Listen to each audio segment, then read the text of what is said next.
No, there is no greater honor in public life than the privilege to represent one's country and people in an international stage. It is a solemn calling that demands discipline, judgment, and fidelity, especially to the national interests of Kenya. As it is expected that with great privilege comes great responsibility.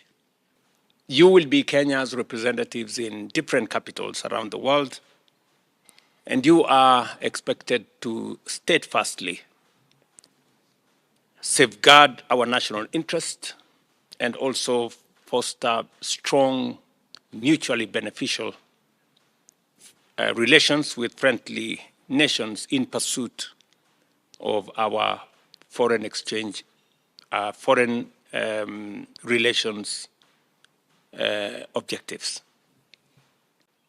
As you are aware, we have set ourselves the year 2026 is going to be a very consequential year in the history of Kenya as we seek to roll out some of the most consequential programs that will define our nation going into the future. You are aware there is already a national discourse on where we want Kenya to be, because we believe there is greater potential for our country in many respects, that Kenya should not be in the place where we are. We deserve a better place. We belong to a better place. And we will be working collectively,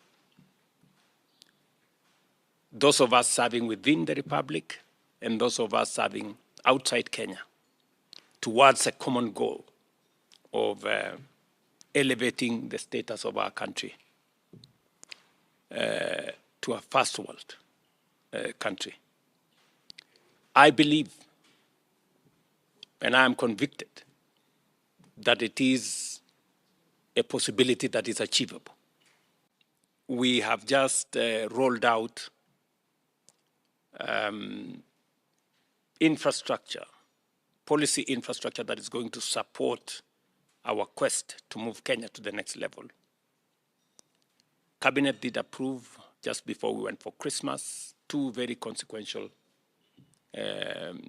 policy instruments to set up the National Infrastructure Fund and to set up the Sovereign Wealth Fund. I am very convinced that we have the requisite resources with the correct, innovative application of those resources. We can leverage what we have today in terms of the taxes we collect, the assets that we have, the natural resources that are available within the borders of our country, to raise the requisite resources for us to drive our development in a very consequential manner. Yesterday, we began the first step when we went to the capital markets to raise almost 120 billion Kenya shillings using the Kenya Pipeline IPO. In the next month or so, we will have raised that money, and its application, as I have clearly stated, will be solely for the development of infrastructure. Not a single coin of that money will go into paying debts or paying salaries or recurrent expenditure. It's going to be dedicated to the development of the infrastructure that is going to lift our country to the next level.